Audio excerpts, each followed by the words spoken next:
Welcome to CCN News Broadcast. I'm here on site at a courthouse where voices are heard, justice is served, and the truth prevails. Our anchor Grace has a special report on cancer and euthanasia. Over to you, Grace. Hello, and welcome back to CCN's 10 to 15 Minutes, the channel that gets you all the information on today's news in 10 to 15 minutes. On today's edition of 10 to 15 Minutes, we're going to look at a Swedish study conducted by Merritt Carlson, Anna Milberg, and Peter Strang on dying cancer patients' options on euthanasia. The study began in 1997 but was finished in 2007.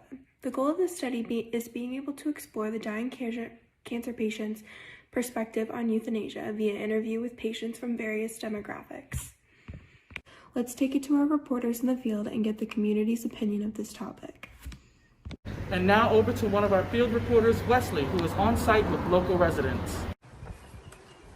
Hello, I'm here with local resident Todd, and we are going to be discussing euthanasia.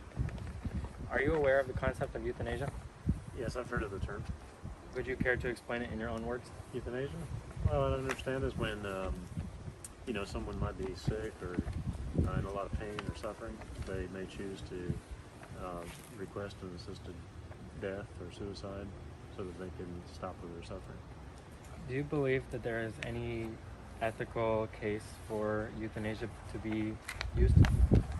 I don't know. I don't think so. I think that's really contrary to what we learn about it in the Bible. Nowhere does it say that a person should be allowed to take their own life, and so I don't believe so. And so you are saying that euthanasia is unethical? No, I don't believe that euthanasia is ethical. So do you believe that there are any other treatments than euthanasia? Yeah, of course. I mean, it's okay to try to treat disease or illness or sickness, but ending one's life, I think, is crossing the line of ethical. And would you say that euthanasia is, in effect, taking away a person's sanctity of life? Yes, I did believe it is. Would you, in an emergency case, would you ever actually consider using euthanasia either on yourself or on a different person, especially learning from a terminal disease or any other kind of thing? Yeah. No, I don't believe so. I don't see it as an ethical solution to life. And if I was in a certain situation that I'm not aware of, maybe I would think differently. But what I understand, we are spiritual beings, and we weren't meant to take our own lives. Thank you for your time. Thank you. Thank you for joining us. Thank you. Thank you, Wesley. And now over to our field reporter, Joe, that's in a different location. Joe? I'm here with local resident Kenosha Maya, and today we'll be discussing the use of euthanasia. Do you understand what euthanasia is? Yes. Euthanasia is pretty much the painless killing of a patient who has an incurable disease, something like assisted suicide, kind of. Well, what is your opinion on it? I believe that it should be supported because terminal ill patients, they have a sickness and they're in pain, their symptoms, their mind not right, they're just ready to go. And I feel like it's not fair to live in suffering, pretty much. Well, do you support the fact that they are experimenting with on cancer patients? I do. I support the fact. Do you think it should be legal in the United States?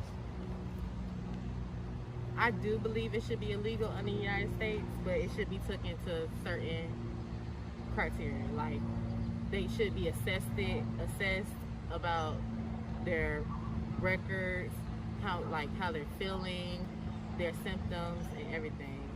But Okay. I do support it. So basically saying on certain Circumstances. that it should be used. Yes. Okay. That's fine. Thank you, Joe. Now back over to Grace. The study defines euthanasia as the intentional killing of a patient at his voluntary, explicit, and competent request, often by the administration of a lethal dose of medication. With this in mind, you could see why such a study would be necessary and important to consider in the future of practicing euthanasia in the medical field. It carries such heavy consequences on the patient's future. Should they decide to go through with it, there would be no way to change their mind or go back on their decision. One argument made for euthanasia in this study is the promotion of the patient's autonomy, or the right of self-government and moral independence. The participants of this study had their own opinions regarding the autonomy of the patient in this practice. And while many participants saw euthanasia as a complete manifestation of somebody's power of autonomy, others considered this as giving the healthcare system all of their power. Another concern some participants had was that the information provided by the healthcare team wasn't accurate, or they didn't have the proper amount of knowledge of their options to make a decision. This could be because the doctor doesn't provide all or of the correct information, or the doctor themselves doesn't understand or have all of the correct information.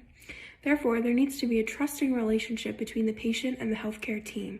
The participants also considered this, leaving some patients saying that they were confident and fully trusted in their healthcare team, while others were not confident, nothing that there are many reasons for the healthcare profession to be biased.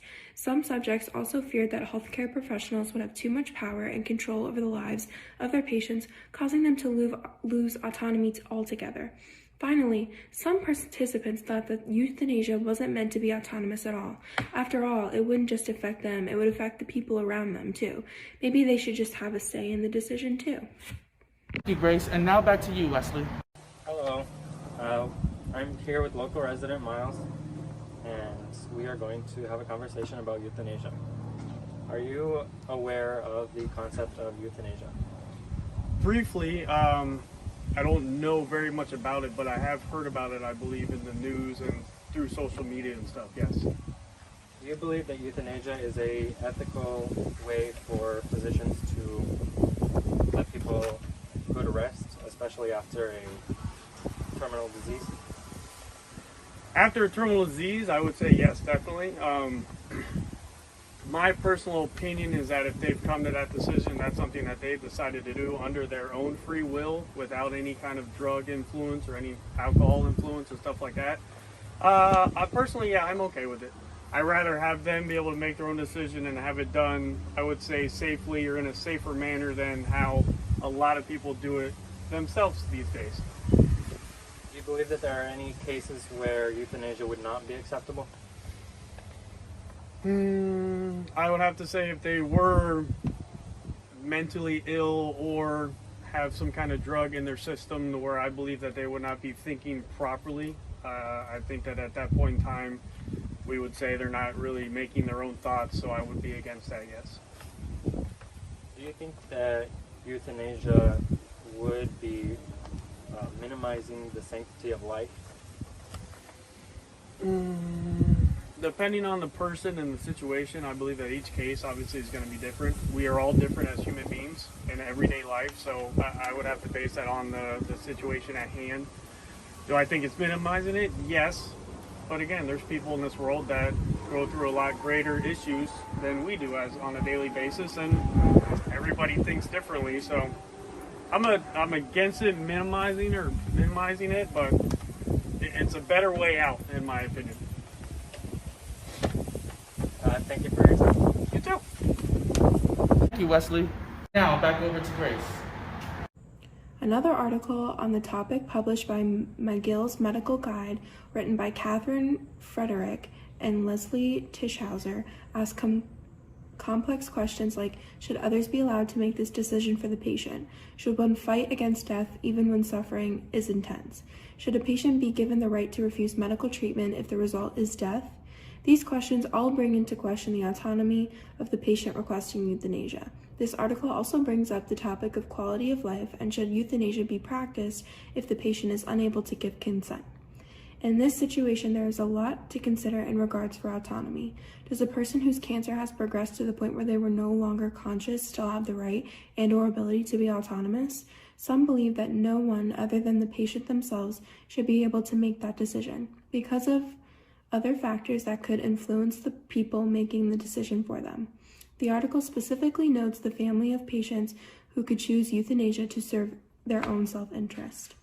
The discussion of euthanasia has heavy implications of dying sooner than the natural death. However, if the patient has exhausted all options and death is all that is left, should they have to suffer until the end, or could they choose to end the suffering via their own autonomy? The study results show that more than half of the participants were unsure of euthanasia as a positive or negative force. At the end of the study, Carlson, Milberg, and Strang concluded that 29% of participants were for euthanasia, 20% were against, and 51% were undecided. Thank you, Grace.